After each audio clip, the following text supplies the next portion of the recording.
It's not what you know, it's what you can prove. You know how to cut to the core of me, Baxter. You're so wise. Like a miniature Buddha covered in hair. I want to become a guru so girls will like me.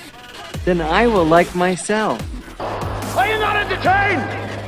Are you not entertained? Is this not why you are here? What's up, everybody? Welcome to another edition of the Golf Guru Show. I am your host, Jason Sutton, and I am the Guru. On this episode, I have my friend John Bierkan on the show. John is the Director of Instruction at Aronimink Golf Club, as well as Old Marsh Golf Club in Palm Beach Gardens, Florida. Prior to moving to Old Marsh in the winter of 2016, John served as the Director of Instruction at Quail Valley Golf Club in Vero Beach. John is ranked by Golf Digest as one of the best young teachers since 2010 and was named the 2014 Philadelphia PGA Teacher of the Year. And in 2013, 15, and 17, John was voted by Golf Digest as one of the best teachers in the state of Pennsylvania. John has worked under some of the legends in the teaching game, such as TJ Tomasi and Jim McLean. One of the most interesting things about John is that his father, Dick Bierkan, has been a PGA professional for 44 years, and John has been around the game since he was a young kid. This was such a great conversation as we discussed several topics, which include his love for hockey and the former Boston Whalers, which is a bit of a sore subject, his relationship with his father, the pros and cons of growing up as a son of a PGA professional, which I think is super interesting. Also, what he's learned from some of the greatest teachers in the world, like TJ Tomasi, Jim McLean, Chuck Cook, and many others, and gives some great advice to the young coaches out there looking to build their skills, and much, much more in this really wide variety of topics that we cover in this awesome conversation. So without further delay, I give you Mr. John Bierkan. John Bierkan, welcome to the show, man. Thanks so much for taking the time to come on. Yeah, no, thanks for having me. I appreciate you coming on, man. We've been trying to get this done ever since we officially met a few weeks ago at my certification that I hosted for James Ridyard, and we had a great conversation, and I'm excited to kind of dig into your career and some of the great things you're doing in teaching. So, but I want to start with maybe a little bit of a sore subject, and I've done some research because I've talked to a few of your friends about your about your hockey background. So tell me about your love for the Hartford Whalers and sort of how that got started, and then we'll dig into a couple of other questions about hockey as well. All right. Well, you being in North Carolina, you're killing me right now. But I understand. Yeah, just growing up in Connecticut, it's the only top tier professional sports team that we had in Connecticut, and the Hartford Whalers, along with the New York Yankees, was one of my favorite teams of all time. And my dad skated his whole life. My brother played organized hockey as a kid for a few years, and actually growing up as the son of a PGA golf professional, and we actually lived essentially on property. There were several ponds at the golf course, so in the winter we would test the ice, make sure it was safe, and we would go skate on the ponds. And so, my dad would take my brother and I, and at times the whole family would take a 25-minute drive up to Hartford and go to the Whalers games as a kid. So, yeah, I still bleed green. I still have about 5 hats and 20 T-shirts, and I've got a Whalers jersey that I wear sometimes when I play hockey.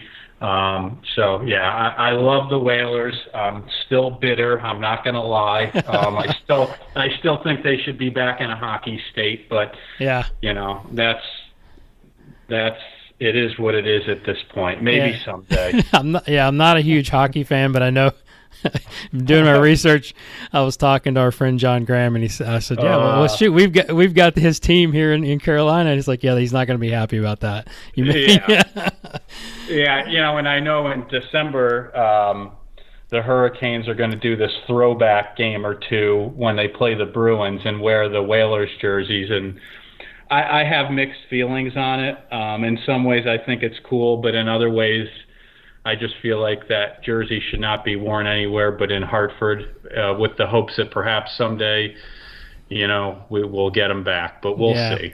Yeah, we'll see. I agree with that. I can understand what you're talking about there. So yeah, it's interesting because when we talked earlier before starting the podcast, you were just finishing up a hockey lesson. And my question was like, are you giving the hockey lesson or are you actually getting it? I think that's so cool that again, big kudos to high performers always are looking to improve in all areas of their life. And I know it's a big passion of yours. So tell me a little bit about that. Yeah, it's one of those things. Like I said, I just played unofficial, I pond hockey with buddies growing up and skated on the pond with my dad and brother. But I had never taken any formal hockey lessons, and it's just something that look as an adult. Sometimes you look back and say, "Oh, I wish I had done that as a kid," and hockey was one of them. Even though I love hockey, I'd never taken lessons or done any organized hockey, and finally. We actually, for those of the listeners out there, I teach at Aronimink in Philadelphia, and we have a handful of members where they're involved in hockey. Their kids skate, and one member in particular who I give lessons to essentially the whole family. This past spring, I was just asking him how hockey had gone for his sons over the winter, if he skated, and we were just chatting. He goes, "John, you really should get into it." I said, "Yeah, I know." In the back of my mind, I'm thinking, I'm so darn busy in the spring and summer. How am I going to ever do this? So a week goes by, and I'm giving him a lesson a week later after giving his son a lesson, and he shows up with a pamphlet from the rink. And I'm fortunate, about 15 minutes from where I live, about 20 minutes from Aronimink, we have a really nice 4-rink facility. So I get this brochure for this novice level league, and I was like, oh, should I do it? And I was like, you know what, I'm going to do it. Why not? Worst case scenario, I'm just too busy and it doesn't work out. Come to find out, it's on Sunday nights. The club's closed on Monday.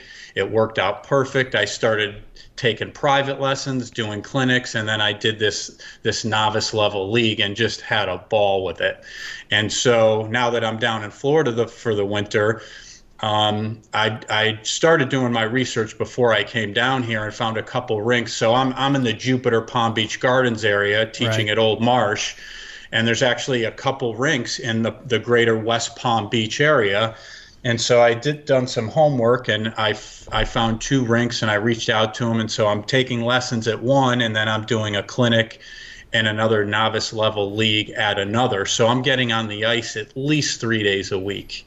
That's so cool. I mean, I think that's just really, really interesting. And I'm sure you're taking, I don't know. I mean, there's got to be some things learned that you're going to transfer into your coaching now that has to help, right? No question. That's kind of like the added bonus is when you do things as when you're a teacher, but then you go and learn other things, whether it's a foreign language or whether it's learning piano, or learning how to skate, or how to skate and handle a puck and shoot during a game. Yet there's absolutely a lot that you can learn, plus that strong reminder of what our students experience and go through when they're taking lessons with us. So there's definitely a strong carryover there for sure. I would imagine. So take us back to your childhood. I mean, I think your story is very interesting. And I'm sure you and my son would have a lot in common because your dad was a PGA pro and you grew up in the business and, hanging out at the club. And I'm curious to hear your perspective on, what you learned, how you felt about that, just the whole scenario of like how you came up in the business and then end up being, a top coach, the pros and cons of that. So just take us back to your childhood and kind of take us up to where you are now. Yeah, I think the strongest reminder, or what I remember, is just how much I loved being around the club. Yeah, I'm a pretty decent player, but it was about much more than that to me. Like, I never really truly in my heart had aspirations of trying to play on the PGA Tour. At times as a kid you dream about that, but sure, it wasn't about that for me. It was how much I loved the game, how much I loved being around the club and being with people. And specifically when I worked on my own game as a kid and through college and even early in my professional career, I was so fascinated with the golf swing, but also I just enjoyed trying to help people get better. And I think that was a driving force from a teaching perspective, just knowing that there's so much out there to learn, because you need that knowledge to eventually be able to help people. So that was one thing, is just I always loved being around the club. I love trying to help people play better and just think about the golf swing.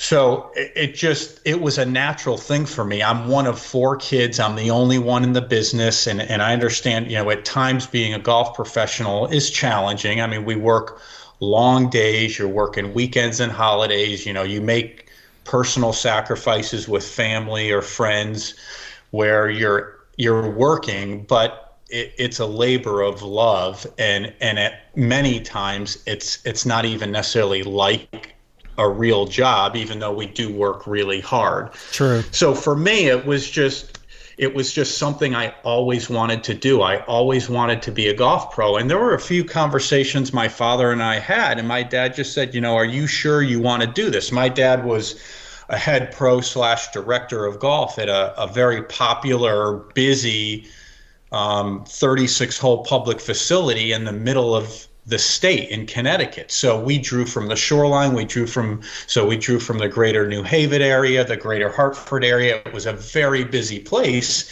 And my dad had a classic job where he put in a lot of hours. I mean, literally in the middle of the summer, our tee sheet, the first tee time was 4:56 a.m. We would open the pro shop, Jason, at 4:15, and that is not an exaggeration. That's crazy.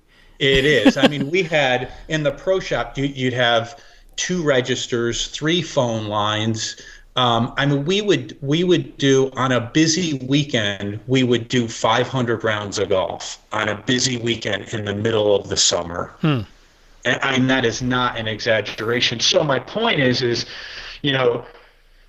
I grew up in an environment where it wasn't going to get much busier than that. And I knew if I still enjoyed it and still loved being around the club in that situation where I positioned myself to be more specifically on the teaching route, I just knew that I would really enjoy my career. And then the other side of it is the continual education and just that motivation to just try to continue to learn and get better.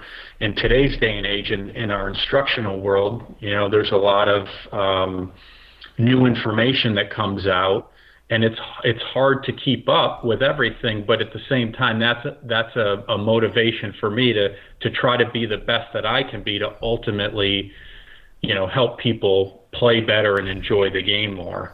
But a lot of that does stem from my childhood. And I'll say, just kind of on a personal note, being around the game and being around the members at the club and my father and all of his colleagues, the assistant pros and all the staff at the club, and going out and playing with members and even public, that just a random person that I didn't know, really helped me mature and grow as a person and help my people skills.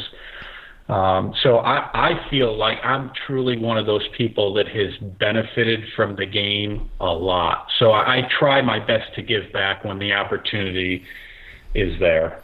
Yeah. Do you feel like, just kind of staying on your childhood, like I'm curious, Like, what was a day like for you? Did you go to work with your dad? Did he was he your coach giving you lessons, or like how did that look? And then like how did you? Obviously, you said when you're getting older, you started interacting with the members and whatnot. I'm just sort of curious because I got my son that's kind of going through it, and he's been at the club with me for the last 7 years, and I still work with him. How was your relationship with your dad, and maybe some of the lessons that you learned from him would be a cool, I think, segue. Yeah, well, I mean, first off, my father is a low-key guy. He is extremely hardworking. Like, he's a great father and a great example. And a lot of the young assistants that worked for my dad just really respected my dad as a person. And so in that light, I mean, I've been very lucky. My dad worked hard. He led by example. He was kind and respectful, and he was very loyal to the ownership of the club. So I saw that just from a personal standpoint, and a boy having a wonderful mentor, I mean, it couldn't have been any better. Now, as far as like just being at the club, of the 4 kids, I was the one that spent the most time with my dad because I was really the one just my entire childhood that was into golf. I was going to say, your brothers didn't really like golf. They playing other sports? My older brother was more he's into like outdoors activities like cycling and hiking and kayaking. He did a lot of cycling. And then my 2 sisters, ironically, my older sister got into golf for a short time during high school, like out of nowhere, just got into it, won the state girls high school championship. Wow. And then played in college for a year and then stopped. So as quickly as her enjoyment of the game came, it went, which was kind of interesting. And then my younger sister, Kate, was a big basketball and softball athlete. So, I mean, I was literally at the club, kind of getting specifically back to what you were asking, especially in the summer. I mean, literally as a kid, a young kid before I could work, I would be at the club from literally dawn to dusk. And the club, part of my childhood was 500-600 yards from the clubhouse.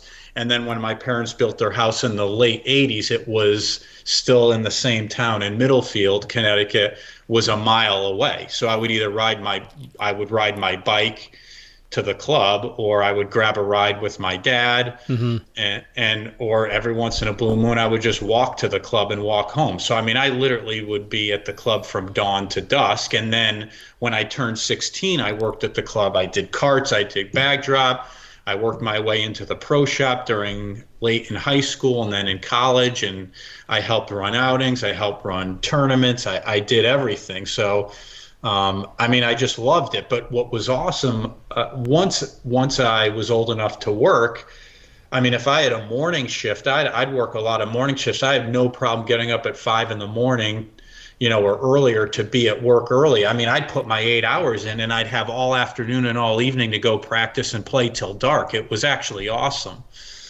So, and so my father and I, we would do some lessons, but my dad was so busy that we would just do some lessons every once in a while. It wasn't like Justin Thomas's story where every day or several days a week, Mr. Thomas would go out and work with Justin. It wasn't like that because my dad was busy, but I was also fascinated with trying to figure out some of it on my own, to be honest. Did you have a coach other than your dad did you like say, hey, you go work with this guy?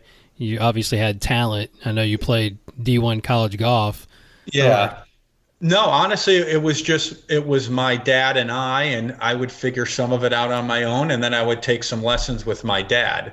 But it wasn't like a 2 or 3 day a week occurrence. It might be once a week or, maybe, 2, 3, 4 times a month kind of thing. But my dad was just always encouraged me to try to play as much as I could.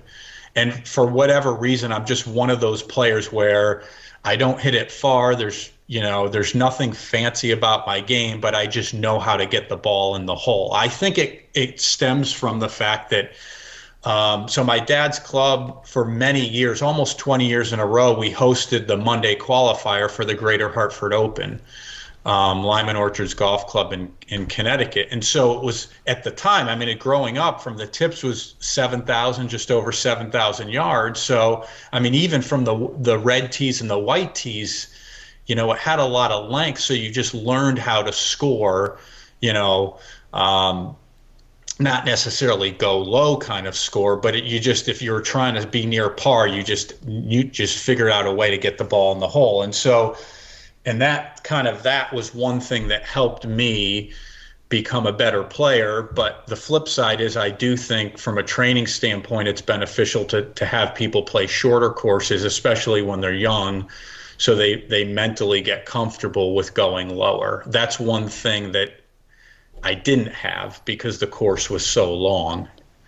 Yeah, I agree with that. The environment is super important that you create for the students, and playing the kids from the red tees occasionally and have them learn to shoot 65 is, I think, definitely an advantage a lot of times, just the mindset. Yeah. But it was awesome. I mean, awesome being the son of a golf pro. You know, the facility was a privately owned 36-hole facility, which was actually part of a 1,100-acre farm. So the Lyman family has this property in Middlefield, Connecticut, which is a small little country town between Hartford and New Haven. They had started with 800 acres and now is 1,100 acres. But I mean, they're really in Connecticut known for their orchards, and then they had cow farming up until the 50s. And so in the late 60s, they wanted to diversify the business, and they brought in Robert Trent Jones to design an 18-hole golf course. And I think it really is, from a design standpoint, a really good classic. Did I say Donald Ross? I meant Robert Trent Jones. Yeah. So anyway, they brought in Robert Trent Jones, and you just have a championship golf course. But anyway, so the owners, my point is, the owners were really good about letting me be there all the time. Mr. Lyman never said anything and was very kind and encouraging. And so I was just at the club all the time with my dad. I mean, literally every day in the summer, unless, you know, he took a day off and we went to the beach. There you go. That's awesome. Yeah. Yeah. So take me through the rest of your career. So you go and you play golf at UConn, right? Yeah.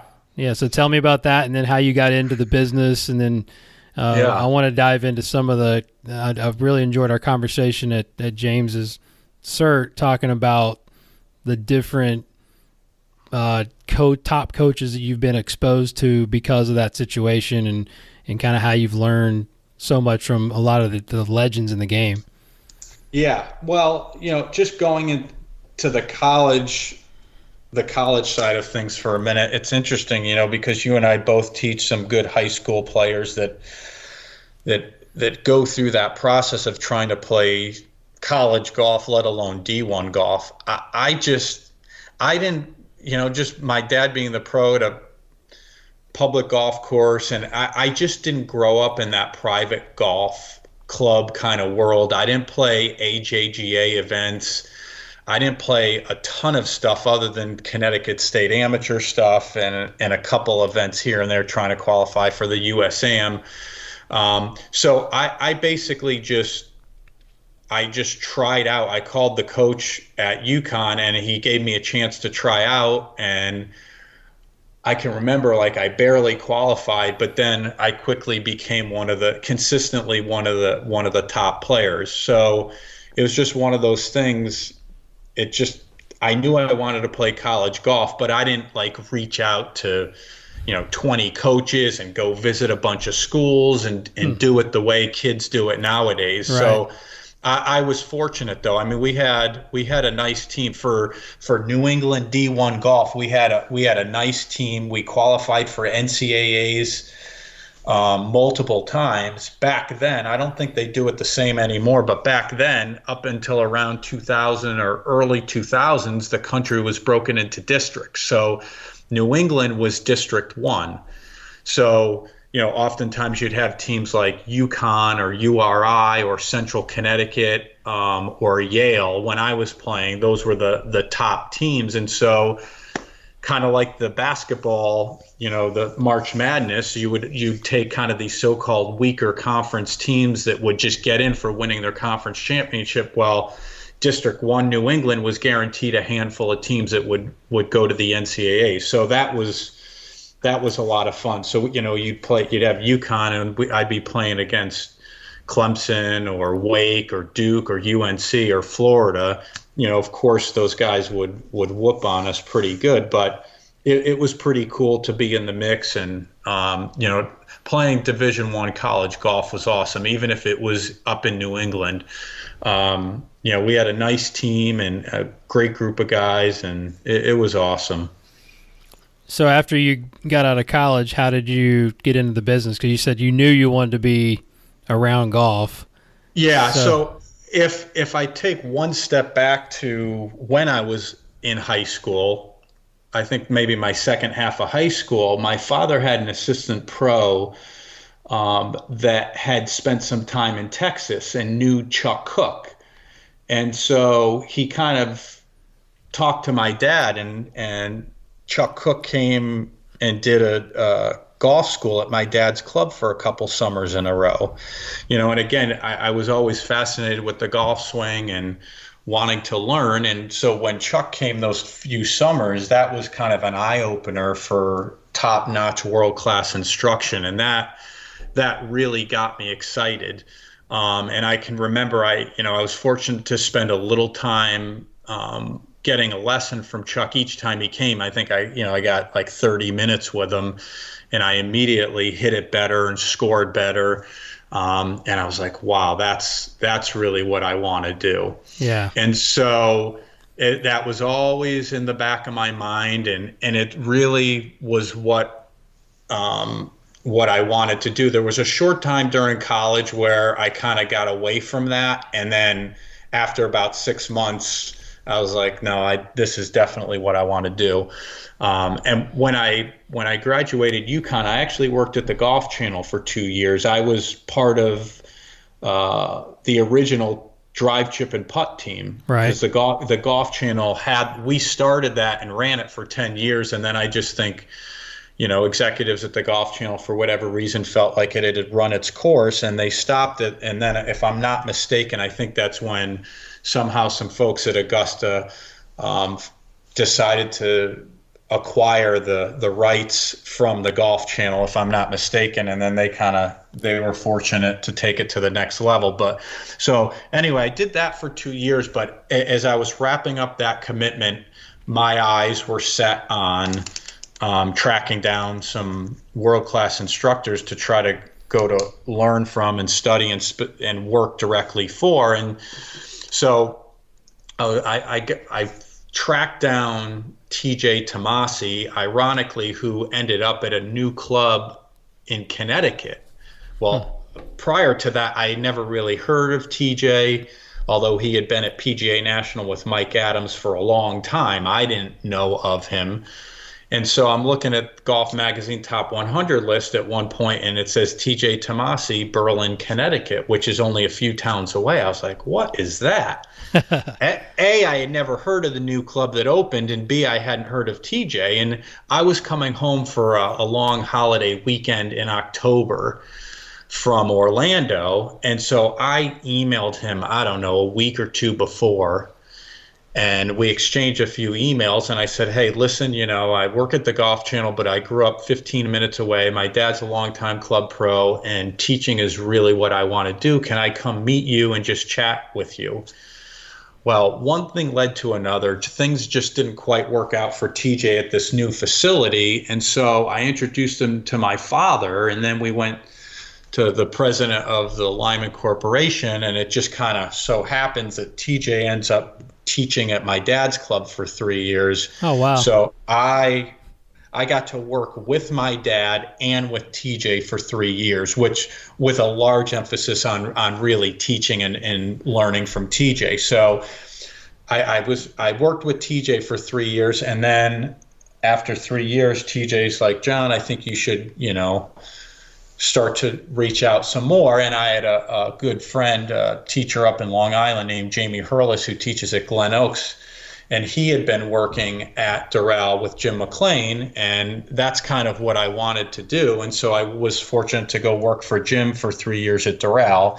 So, that kind of watching Chuck Cook teach, and then spending 3 years with TJ, and then 3 years with McLean, and then, subsequently since then, since the 8 or 9 years since I've worked for Jim, I've ironically had a chance to spend a good bit of time with Chuck Cook again, because he's pretty close with our director of golf at Old Marsh down here in Palm Beach Gardens, Tom Dyer. They've known each other for a long time. In fact, Tom is a student of the game in terms of learning as well. He's actually up to date on everything, and he's learned from a lot of people. And so Chuck Cook comes every winter and does a golf school at Old Marsh. So it's funny how things come full circle. So I've had a chance to really pick Chuck's brain over the last few years again. And then, a whole slew of other people that have had a big influence on my career.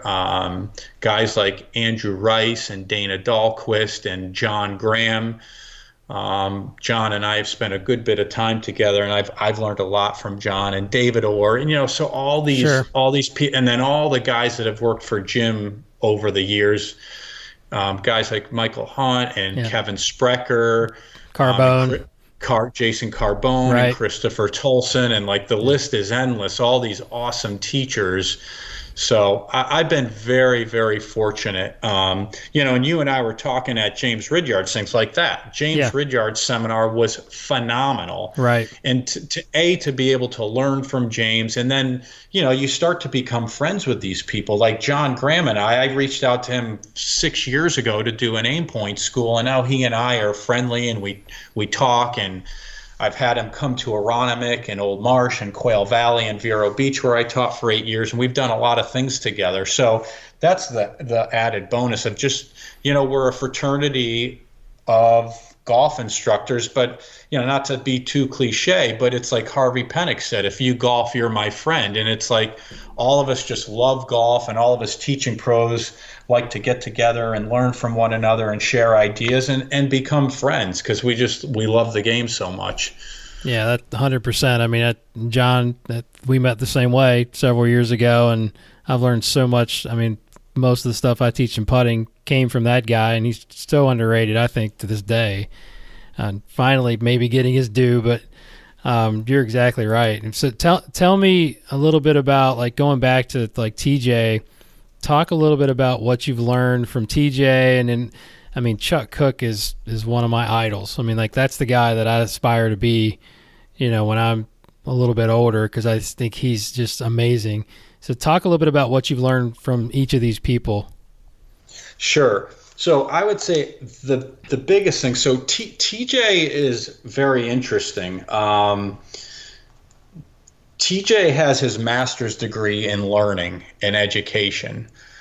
So the biggest, not only the technical side, but more than that, of just how to choreograph a lesson, how to communicate, how to create imagery for a student. That was the biggest takeaway. And looking back, knowing what I know now, he had told me some things 16, 17 years ago that I'm using now, or I'm hearing some people talk about now. Like gear effect and things like that. But just, there's more of an emphasis today about teachers getting into learning how people learn. Well, TJ was talking about that with me, 16, 17 years ago. Not that I'm an expert on that, but just the importance of at least having an awareness for that, and having, trying to incorporate that into your lessons, of creating imagery, and that and some teachers may disagree when I say this, but a great golf lesson isn't necessarily just making someone hit the ball better, but right. Does the student have a clear concept of what maybe they used to do and what they need to do now, and then what they're going to do when they go on their own. That's like a powerful lesson. It's just the same thing when I take a hockey lesson, a skating lesson. It's not my instructor's job to necessarily just make me perfect after a 1 hour lesson, but am I empowered to know what I need to do if and when I have the chance to go practice on my own? Yeah, I totally agree with that. That was a big thing that I took away from TJ's teaching, where some teachers think, well, if you give a good lesson, you need to change ball flight in an hour. And I just may respectfully disagree with that, just in my opinion. But I understand where they'd be coming from with that perspective. But when we're teaching things, or when people are learning things, if they understand, like TJ always used to say, concepts create motor behavior. If you give someone a clear concept, then they're empowered to actually be able to go do it on their own. Do they leave the lesson to you knowing what they need to do, not just whether because I could maybe somehow artificially fix ball flight, but the person doesn't necessarily have a clear concept of what they need to do when they left the lesson tee. Yeah, I agree with that. And TJ wrote one of the probably most underrated books out there, The 30-Second Golf Swing. I'm sure you've read. I've read it multiple times. Yeah. I actually did. Years ago, I did a entire mental workshop at the golf school that I was working at about that entire book. And I met him at one of the conferences at the PGA show, and I was like, man, this thing is great. And the first thing he says is, how would you make it better? I mean, that's the kind of guy he was. He was always trying to get better and always trying to learn more, but I thought it was brilliant. Yeah, he is. He was a little bit ahead of his time. I mean, even he's a smart guy. I mean, he would look at science and look at what other fields were doing with research to learn to figure out how people can better learn. I mean, if you read some of the things that he wrote, I mean, he's written a lot. He actually, to this date, might be the most published golf instructor. I mean, he just wrote tons of articles and papers and a lot of books. Laws of Golf was way ahead of its time, I think. Yeah. With Mike and Dr. Sutton. Yeah. So for anyone who, any of the viewers out there, if you want to dive a little bit more into pre-shot routine and the mental side of the game, not in a deep way, but just in a practical way, go out and buy TJ's 30-Second Golf Swing. Oh, so good. It is. It's interesting you mentioned that too, is because I can remember going to a seminar at the PGA show. This was probably at least 5 or 6 years ago now. Martin Hall was speaking, and he was just talking about, he just randomly brought up the question of some golf books, and the first thing he said is, or maybe someone in the audience asked him to name his top 3 or 4 favorite golf books, and he mentioned TJ's 30-Second Golf Swing. Nice. Yeah. Very well read. So what about Mr. McLean? Because I'll tell you a quick story how I met Jason and Michael Hunt and Kevin Sprecher is like early 2000s. Like I just started at the golf school, 2001, I think. I went down for like a 2 or 3 day seminar that they did, and it was great. I mean, I just met those guys, and this was, we were just using video. There wasn't really launch monitors or anything, and the way they taught and the way they took the students through the learning process, I learned so much. So that's when I connected with those guys, and we're still friends to this day. So, I mean, I have big respect for Mr. McLean and what he's done. Absolutely. I think also, with Jim, he has influenced so many club professionals around the country and teaching professionals. I mean, when I worked for Jim in the wintertime in peak season in South Florida, I mean, this is no exaggeration. There would be 20 instructors, I'd say 15 to 20 instructors on staff with another 10 assistants. So younger guys from top clubs from all over the country that would go down there to work and learn for the winter. I mean, you talk about his run at Doral from 92 to last year. So you find a lot of people that know Jim well or worked for Jim or still work for Jim. And my experience was so good there, Jason, that I've sent several friends that want to get into teaching down there to go learn. Sure. the things that I learned specifically from Jim, number one, he really gave me a good foundation for how to film swings, build a database. When the tour would come into Doral, I mean, we were like a swarm of bees out on the golf course filming. I think one time about 10 years ago, it was like on the cover of or on the front page of the sports page in the Miami Herald, there was a picture of like 7 cameras set up next to each other filming at the tournament. I mean, it was hysterical. Yeah. But so the importance of filming and building a database and looking at what tour players do. What do they do differently and what do they have in common? Right. And that's still a hallmark of my teaching. This has been said 1,000 times in the teaching world, but I think a lot of us teaching pros certainly have maybe some models or some preferences that we like. But what does Adam Scott and Justin Thomas or Cameron Champ, what do they have in common? But then what do they do differently? So maybe those common denominators should be things that we should be trying to instill in our students. And then the things that they do differently, maybe they're not as important. So it's an interesting thing when it comes to, teaching different players. But that was a big thing, just creating that awareness for, especially with good players too. Maybe you have to be careful sometimes not to dig in too deep and change too much, because there's that talent factor, and then the whole D-plane thing where they just match it up at the bottom and it works, even though maybe cosmetically it doesn't look the way we would want it to look. It's highly functional. Yep, function over form. Right? Yeah. There's a lot of examples of that. And like if you look at Jim Furyk, like I'm at a point in my teaching career, as of today anyway, I actually think he has one of the best swings in the world. I agree. You most repeatable. Right. And it is. And you wouldn't, like, on the surface, you might not put that in a textbook, but it works. And then you have to say, okay, why does it work? And then because it works, we might not want to change it too much. Yeah, I totally agree with that. So what do you think, I know in Chuck Cook, obviously, I'm sure you learned a lot from him, but how would you describe your teaching philosophy now? And I'm sure it's a combination like mine is of everything that we've learned from everybody else. I mean, I don't know that too many of us have made up anything, but so how would you describe if somebody's asking you, describe your teaching philosophy, and then what do you think is important in the golf swing? How would you answer that?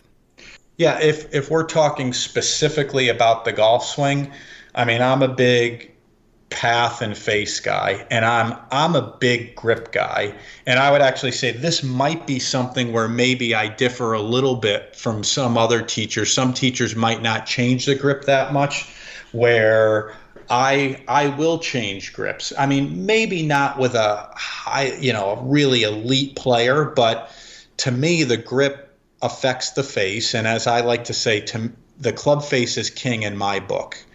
Because the face angle at impact plays a huge role in where the ball's gonna start, but then we also, as players, good or bad players, we instinctively react to the face. So if your grip is off, which causes some kind of extreme face angle, all of a sudden that's just opens up Pandora's box for people to create compensations to react to the misalignment of the face to try to manage the face to make the ball go to the target. So I'm a big grip guy, path and face and plane, although some people might say, some teachers nowadays say that there's not necessarily a true plane in the golf swing, and I could understand that perspective, but sure. I still like a reference point. Like I've asked Chuck Cook about this, and he said you should have a reference point for proximity to that plane for accuracy. So what is that? Let me stop you there. What would be that point? Is it more the elbow plane or the shaft plane? Because I know you, and I guess it probably goes back to, I know how if you still video the way Jim videoed, you videoed on the target line, which is different than like I video on the hand line. Neither one of them is right or wrong as long as you're consistent. But do you like to see the the shaft plane reference or more of the elbow plane? I have come to a point where I'm more elbow plane. Okay. I like that too. That's me. I totally see both sides of the argument.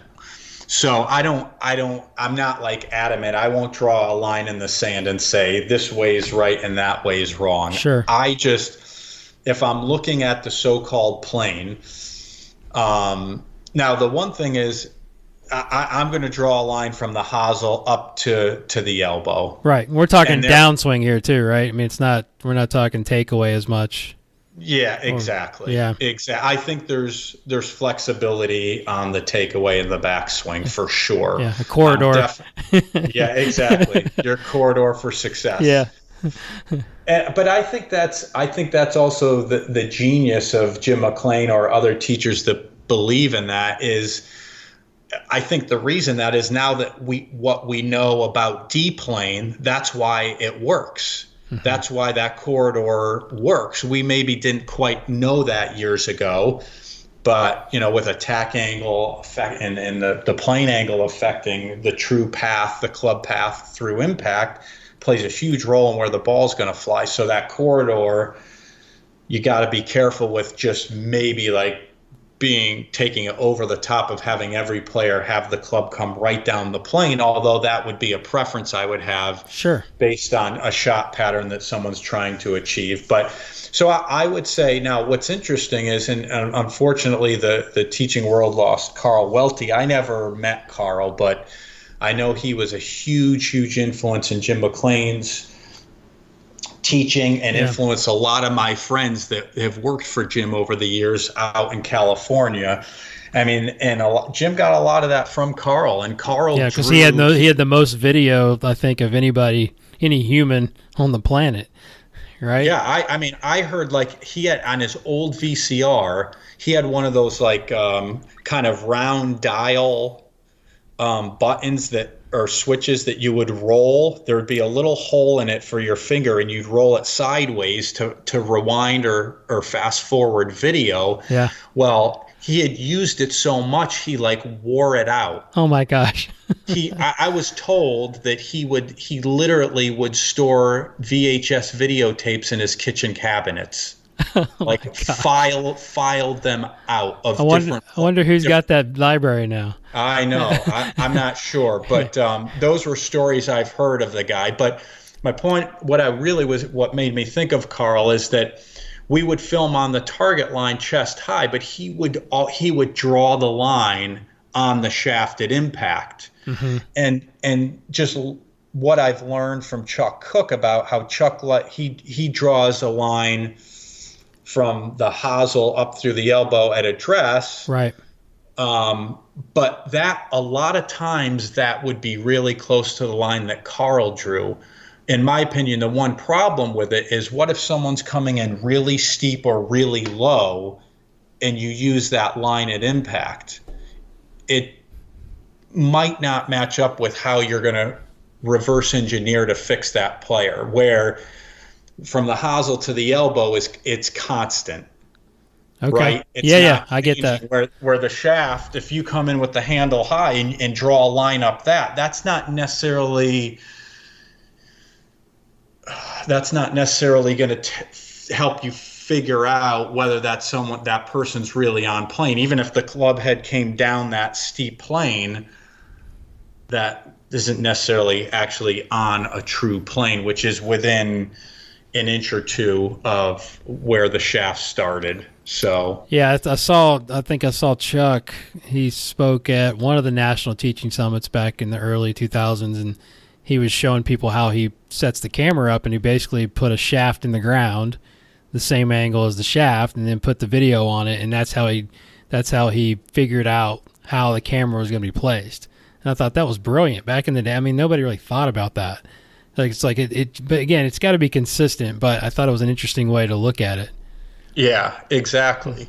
Because he told me, and I don't remember exactly where he got it from, but he said there was another teacher back in the day that had done a research project, and I'm not going to get this exactly right, but every tour player came down within an inch or two of that elbow plane. And so that's one of the reasons why Chuck kind of gravitated toward that. Right. But I can tell you, when I started using that more often, it really helped. And it also matched up with what TrackMan read, which I found very interesting. Yeah, the VSP was Yes. kind of, it measures that similar pattern, right? Exactly. Yeah. Exactly. Yeah, I like that. Yeah, so I'm starting to dig into, I think we discussed it a little bit at James's thing, more 3D, and with Tyler and John Sinclair, some of these guys that have huge databases. So Yeah. what do you see in golf instruction now? Because you've got so much great information that you're kind of excited to learn more about. Oh, wow, that's a good one. You mean it's specifically what I'm excited to learn about? Yeah. What do you want to learn more about? The things over the last couple years has been putting and short game, chipping and pitching and bunkers for sure. And that's the thing. You know, on the surface it seems so simple, but yet it's not. Definitely putting's not simple. It's not, right? I mean, Yeah. and so those are the things that have me excited. You know, I want to try to be the most well-rounded teacher I possibly could be, ultimately to help, members at the club and all my students. And it's amazing what you can learn from the top putting coaches like John Graham and David Orr that I've been fortunate to learn from. And then chipping and pitching is huge. I mean, James Ridyard's thing was excellent. There's a guy that travels around and works with some mini tour guys that hangs out here in Jupiter, a guy named Brian Cragen. Mm-hmm. I've met Brian. Yeah, Brian hosted a little half-day short game seminar last winter. That was fantastic. So that's what gets me excited. The 3D stuff I think definitely has a place for sure. I've been spoiled because when I worked for Jim at Doral, Dr. Rob Neal was there. So I've actually known Doc for 15 years. So I've been fortunate to pick his brain over the years and learn some 3D stuff from him. There's value on all that. The pressure tracing, that's something honestly I haven't dove into enough, but I work with Body Track a lot. Yeah. It's great stuff. And especially with short game, I'm really kind of digging into helping them gather some information on short game and also putting, which is going to come out soon.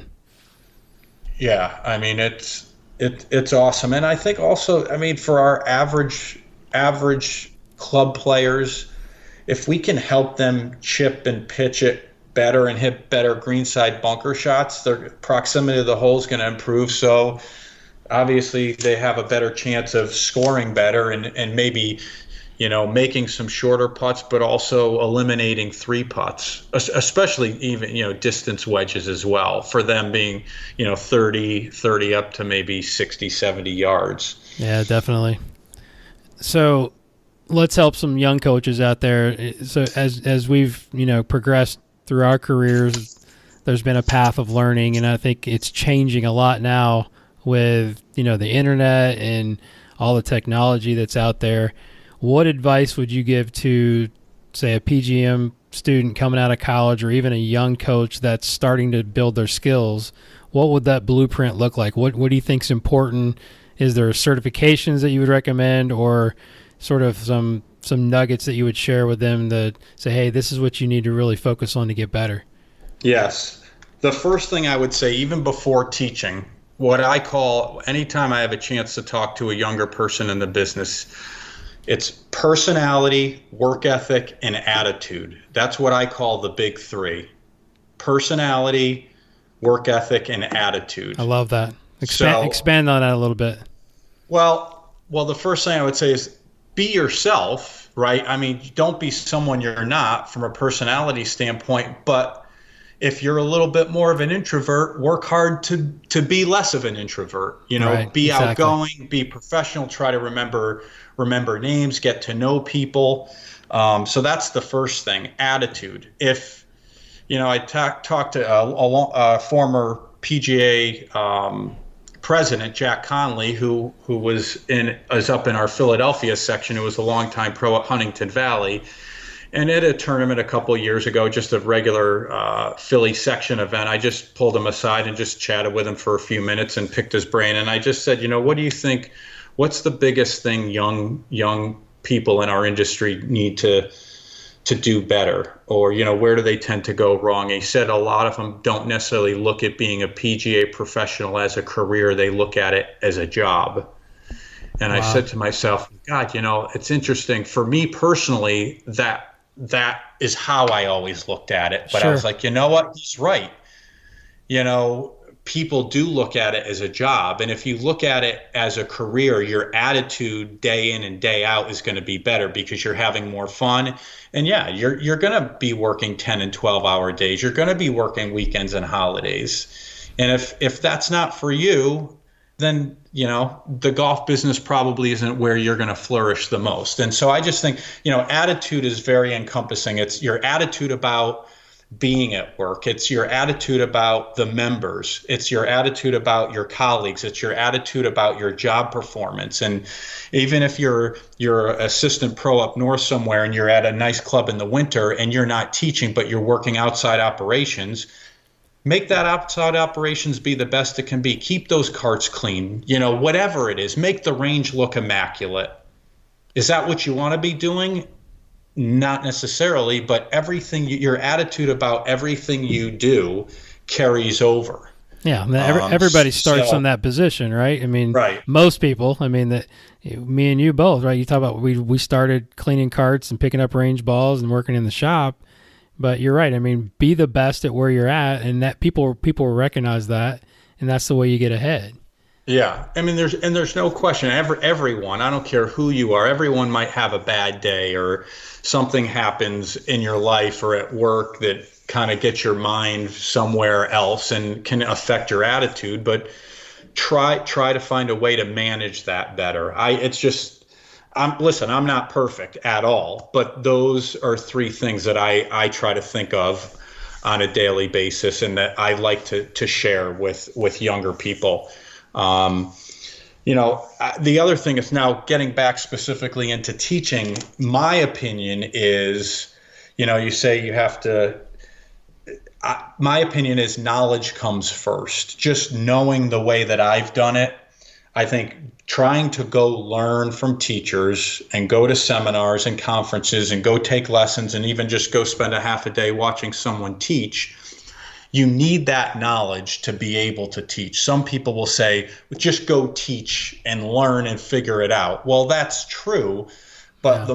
the more empowered you are with good information, the better your lessons are going to be. That's not the way they do things in the medical field. Go give some surgeries and then learn from your mistakes. That's right. It doesn't work that way, right? Exactly right. I agree with that. You go and you learn and you do your what's the internship called? PGM insurance. What are you talking about? As a doctor, when you learn. Your residency. Your residency. Yeah. Right, you're watching surgeons perform. You're learning from doctors. You're watching them interact with their patients. So that's what I believe. It's just my opinion is I would encourage young professionals to go learn and gain knowledge, and now you actually have something to teach. Yeah, I totally agree with that. That's a great point. I always say that, and especially in this day and age, because it's the information is so accessible, a lot more than it was back when we were younger, that there's no excuse for being stupid, right? There's no excuse for not knowing or at least seeking out the information to where you can at least start with something. It's exactly right. If there's some young professionals that are listening to this, even if you feel like you know nothing, just go find a good teacher in the area and just start taking lessons to learn, or ask them if you can just be a quiet observer and watch them teach. At least you're going to have some kind of platform to start from. Now, on that note, what I try to do, we did it quite a bit at Quail Valley, where I taught for 8 years prior to coming down to Jupiter and Old Marsh, is we would do evening seminars with the staff. And then I've tried to do that. I do that here at Old Marsh, maybe once or twice a month with the younger guys on staff. We'll hang out and we'll talk shop. Yeah. At least have some things to start with, like start to develop even a small checklist of items that you're going to use in your system of teaching. Look at someone's grip, look at their club face, look at their wrist angles, and look at their setup, and then watch ball flight. That's not that hard, right? So those would be simple things that I would encourage someone to start from. But from a certification and learning standpoint, just put yourself in an environment where you can learn. I mean, going to work for Jim McLean is awesome, or going to work for Jason Sutton at Carmel Country Club in Charlotte, whatever it is, try to grasp on to one or two teachers in your area that you can just start to learn from and see how their system of teaching works. And then you take bits and pieces of that. So, I mean, there's so many certifications out there. Gosh, I mean, off the top of my head, there's so many. I know, I mean, at the PGA show, there's a lot of them. Just grasp onto a couple things, and then you start, you're checking off the list of the list of priorities that you have of the things that you want to learn. Yeah, I would say, and tell me if you agree with this, because obviously when you're a young pro, you don't have a lot of money. How are you going to invest that time in your education? Would you say it would be more valuable to go and watch people teach, observe, interact with them, as opposed to putting it into certifications right away? If you had to choose. Yes, absolutely. So what do you tell me? Let's dig a little bit into that, because let's dig into the evening sessions you're talking about, because I do a weekly staff training with my guys. Tell me about what you guys talk about. What are some of the topics?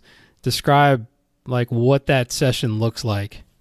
Okay. So I would say that a good part of it is looking at technique, just some general theoretically correct technique, for lack of a better term. So looking at golf swings and saying, okay, these are what better players or world-class players look like. This is what they have in common. This is what a good grip, a standard good grip would look like to start with a vast majority of your players. So looking at things like grip and face angle and wrist positions, and like we were talking about, swing plane and impact and basic technique variables. And then we would spend a good amount of time doing faults and fixes. So what I would do is I would show them one of my students before swings, and I would ask them to just on a piece of paper write down what they see. And then after they all do that, we would talk about it, and they would share their thoughts, and then I would tell them what I worked on and why I worked on it. And then we might do 2 or 3 or 4 of those in a session. So that constituted probably at least a third of our evening meetings. I also did some TrackMan education on just showing them a TrackMan and talking about what the numbers are and what they mean, and talking about D-plane and how attack angle plays a role in the path and ultimately the path of the club. So we would do TrackMan education. We would study tour players and talk about what they do and how their swing looks and why it works. So, and we might even look at some very orthodox looking golf swings and then some unorthodox looking golf swings and talk about why they work. Yeah, I love that. So it was very, very encompassing.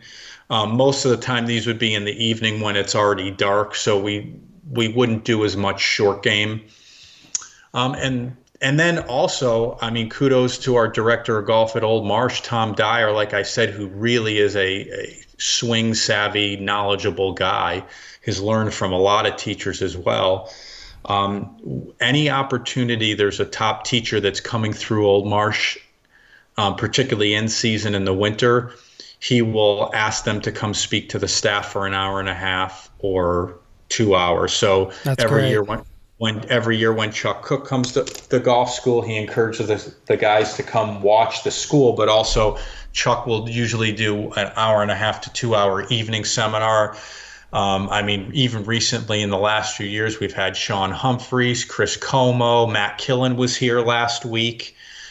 Dana Dahlquist, Brad Faxon, who's actually a member at Old Marsh and is around every, so Brad usually talks to the staff. So a lot of different teachers, not in addition to the evening sessions that I do. I mean, Tom understands the value of that and really does a great job. Yeah, that's so awesome. I mean, they're so lucky to have that available to them, and kudos to you for investing your time into those young teachers as well. Yeah, so many people have been kind and gracious and supportive to me. It's the least I can do. And listen, when I share my thoughts, people don't necessarily have to agree with everything, and that's good, right? Right. But I just want them. Like TJ used to say to me years ago, he said, John, if you know what you know and you know what I know, you know more than what I know. So, I like that. And that's why he said, try to go find another teacher. So I went and worked for Jim. And that's why we can learn so much from one another. That's even right. If it's simple things too, of how someone structures a lesson or how they might set up a ladies clinic or how they might set up a 1 hour putting clinic, whatever it might be, whether it's the science or technique or clinics or programming or pricing or whatever it might be. Thank you for sharing that. That's fantastic. I know the listeners are going to love hearing that because it's so important. And with now our day and age with social media, and you see so much of our colleagues arguing over what they think is right. I mean, it would be nice if we could just share and learn from one another, and I think we'll be better off in the long run. Absolutely. And I will say, and I know you're going to agree with this, is that we're at a point where in the teaching world, we're really at a point where there's a spirit among most to share. Yes. And so that we can all help our students. And there's enough golfers in this world that need help at different levels where we don't need to be fighting over students. There's plenty of golfers that can support us as full-time teachers, and we can support them. So 100%. All right. You ready for a couple rapid fire questions here? All right. I'll try. Here we go. Try. So what are 1 to 3 books that have greatly influenced your life? Or were some, or maybe the most gifted book that you've come across that you just say, I need to really give this to somebody else. It's had such an influence on me. Just in general or golf specific? No, it could be anything. I would prefer it to be outside of golf. Holy cow. But it can be golf. But I mean, yeah, anything. Oh, man. Holy cow. That's a good question. Oh, man. There's so many good books out there. For me, teaching-wise, I would say Jim McLean's 8-Step Swing. Yeah, really good. I'm biased, but sure. We've already talked about it, but TJ's 30-Second Golf Swing, I think, is fantastic. I loved Raymond Floyd's The Elements of Scoring. It's just a small paperback book. And it's just simple, old school, practical applicable information from a world-class player. Raymond Floyd's The Elements of Scoring. It's awesome. Those would be 3 of my top golf books for sure. That's good. What purchase of $150 or less has most positively impacted your life in the last year? Can I say my hockey pads? Absolutely. Yeah. What else has? I'm thinking. Yeah, I mean, $150. Trying to think of some training aids and stuff that I have, but you know what? If from a teaching standpoint, my iPad tripod holder that I use every day has been awesome for $75. It's called Caddy Buddy. It's a little bit more expensive. I mean, if you want to go online, you can find an iPad holder for 15 or 20 bucks. This is like 70 bucks, but it's lifetime warranty. You deal directly with the owner. And I use it when I'm teaching. I use it for myself when I practice. I can use it if I'm making social media videos. It's awesome. It's called Caddy Buddy. If for any players out there too, if they're going to use an iPad to film themselves when they're practicing, best $70 you can spend. I like it. What is an unusual habit or absurd thing that you love?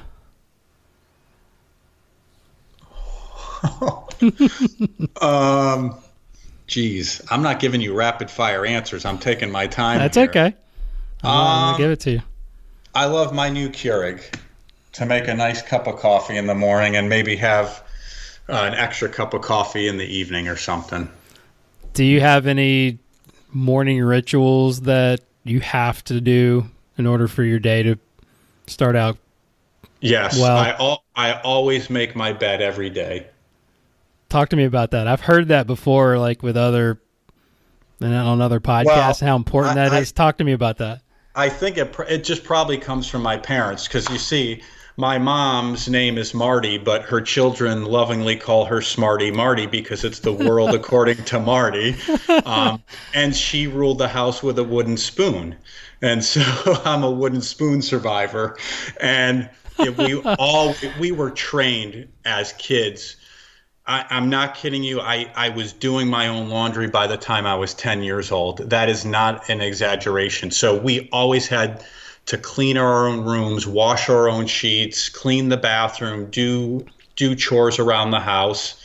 And it was just something she would say, "Did you make your bed?" And so I've just always it's literally just about the first thing I do is I just make my bed. I feel like I've got that done. It just gets my mind ready to start the day. And also when I go to bed, I like going to bed opening up the sheets and not having the thing just be a mess. Right. It just makes me feel organized in my head. Yeah, that's common to what I hear. That you feel like you've at least accomplished one thing, and it gains momentum for the rest of the day. Long answer, I know. But. No, that's great. I love that. That is so cool. When you feel overwhelmed or unfocused or say stressed out temporarily, what do you do?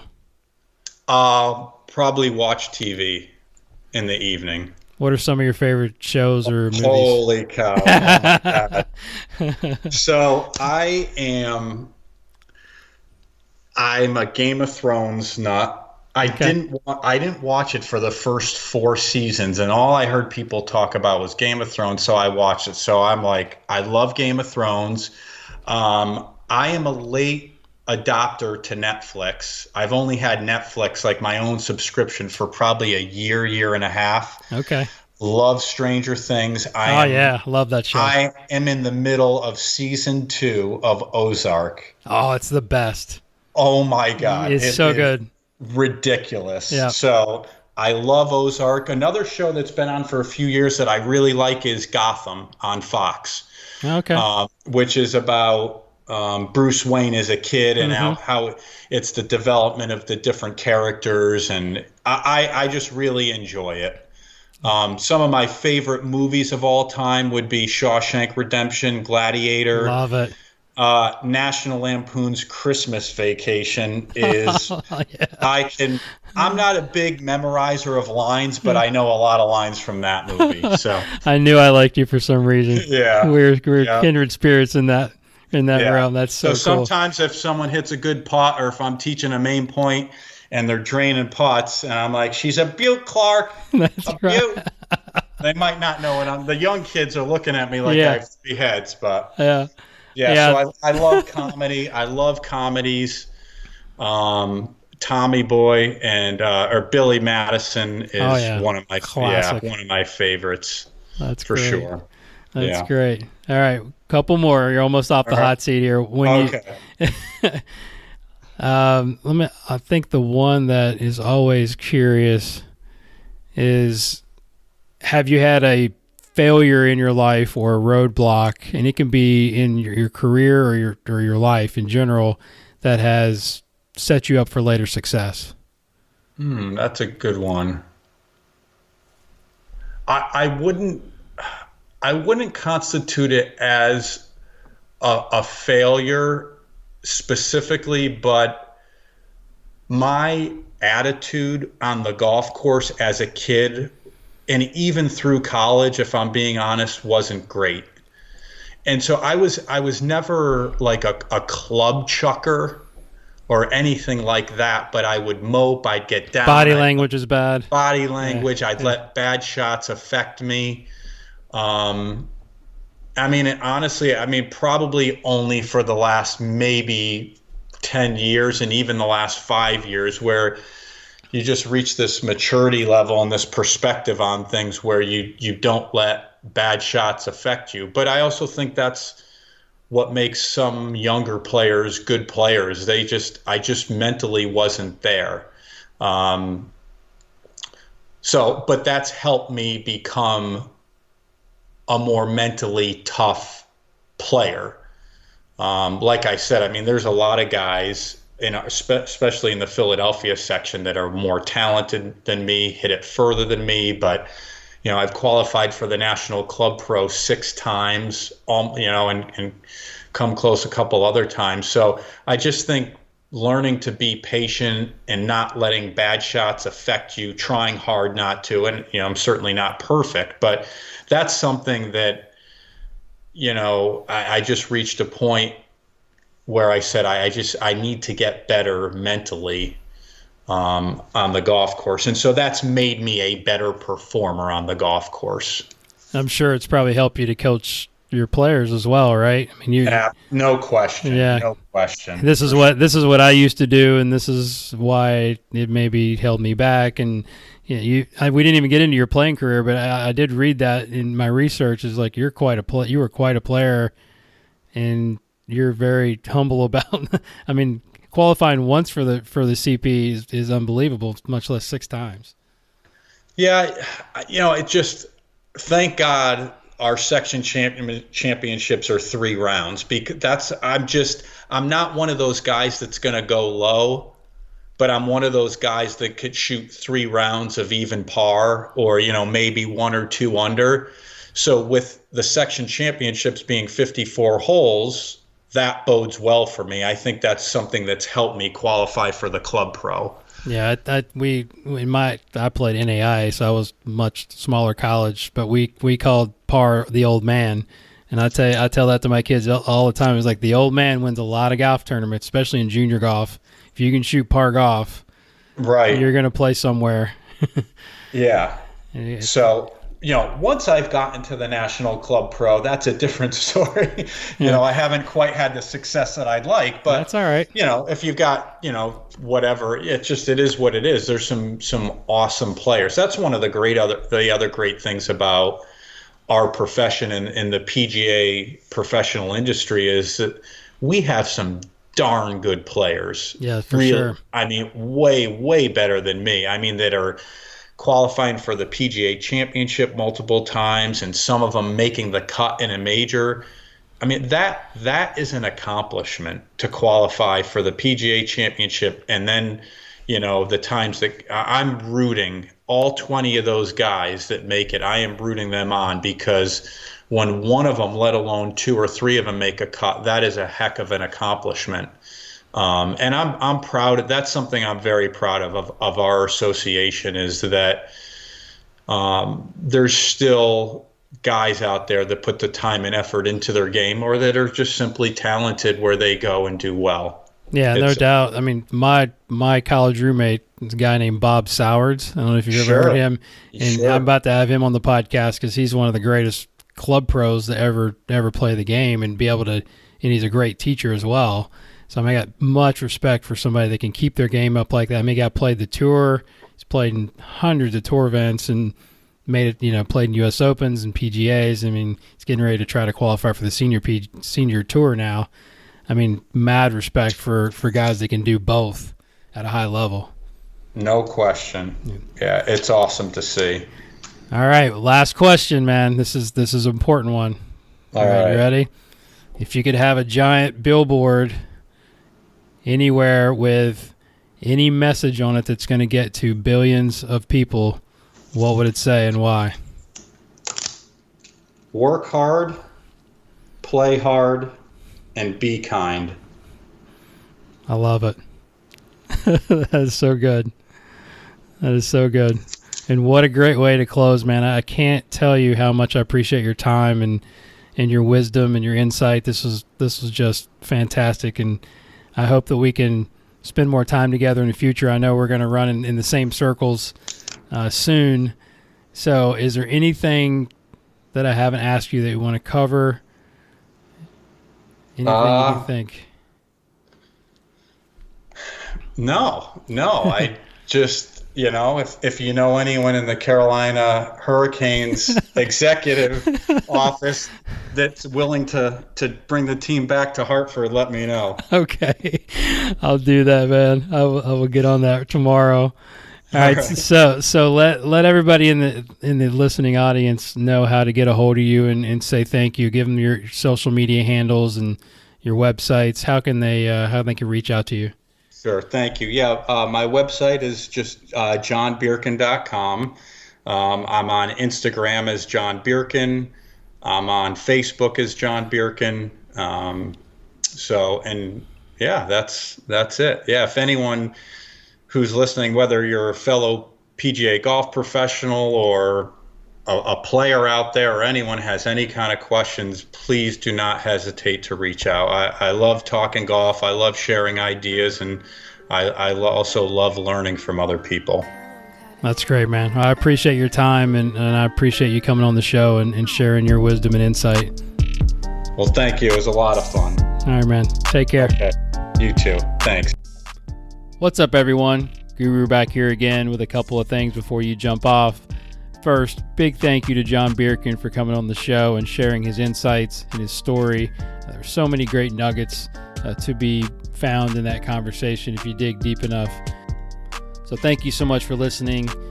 Feel free to share it with your friends or your enemies, whatever you choose to do. Make sure you reach out to John on Instagram and Twitter at John Bierkan, or check out his website at johnbierkan.com. Also, you can follow me and reach me on Twitter or Instagram at GolfGuruTV. Shoot me a DM, send me a message. Don't be afraid to share. I appreciate your support. Also, check out my website at golfgurutv.net, where you can find videos, articles, and more information on my teaching and coaching. Also, if you have a question or a comment, you can email the show at golfgurushow@gmail.com. This show and all episodes of the Golf Guru Show were produced by myself, Jason Sutton. Music was provided by Zach Mullet, aka Cut Up Beats. Leave me an iTunes review or a rating. Let me know how I'm doing, as I always want to leave you with the infamous Jim Rohn, R.I.P. Mr. Rohn. Study, practice, teach, and then pass it on. I'll talk to you next time. Thanks so much for listening.